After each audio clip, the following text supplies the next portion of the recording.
জুবিন গাৰ্গৰ ভনীয়েকৰ স্মৃতিত জুবিন দাই উলিওৱা এলবামটোৰ নাম কি আছিল? অসমৰ জনপ্ৰিয় কণ্ঠশিল্পী জুবিন গাৰ্গে কাৰ ওচৰত অসমীয়া লোকগীতৰ শিক্ষা গ্ৰহণ কৰিছিল? জুবিন গাৰ্গৰ নামটো দেশৰ কোনজন বিখ্যাত সংগীত শিল্পীৰ নামেৰে নামকৰণ কৰা হৈছিল? জুবিন গাৰ্গক কিমান চনত ৰেনেছাঁ অসম বঁটা প্ৰদান কৰা হৈছিল? সকলো সবিশেষ জনাম এই ভিডিঅ'টোৰ মাধ্যমেৰে, গতিকে অনুগ্ৰহ কৰি ভিডিঅ'টো প্ৰথমৰ পৰা শেষলৈকে অলপো স্কিপ নকৰাকৈ চাই থাকিব। তেন্তে আহক আজিৰ ভিডিঅ'টো আৰম্ভ কৰোঁ।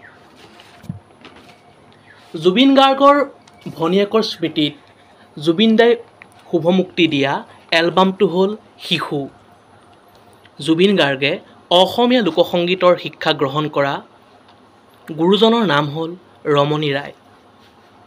সুধো তুমি নামৰ বঙালী চিনেমাখনৰ কাৰণে জুবিন গাৰ্গে 2005 চনত শ্ৰেষ্ঠ সংগীত বঁটা লাভ কৰিছিল।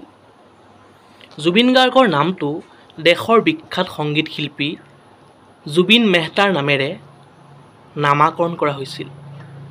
ৰেনেছাঁ অসম বঁটা জুবিন গাৰ্গক 2014 চনত প্ৰদান কৰা হয়। এক নতুন মাত্ৰা প্ৰদান কৰাৰ বাবে আধুনিক অসমীয়া সংগীতত মোৰ আপোনাৰ সকলোৰে প্ৰিয় জুবিন দাক এই বঁটা প্ৰদান কৰা হয়।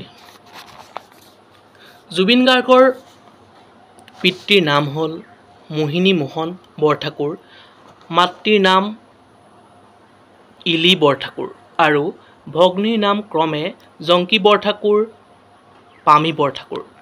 মেঘালয়ৰ তুৰাত 18 নৱেম্বৰৰ 1972 চনত মোৰ আপোনাৰ বুকুৰ আপোন নয়নৰ মণি জুবিন দাৰ জন্ম হৈছিল।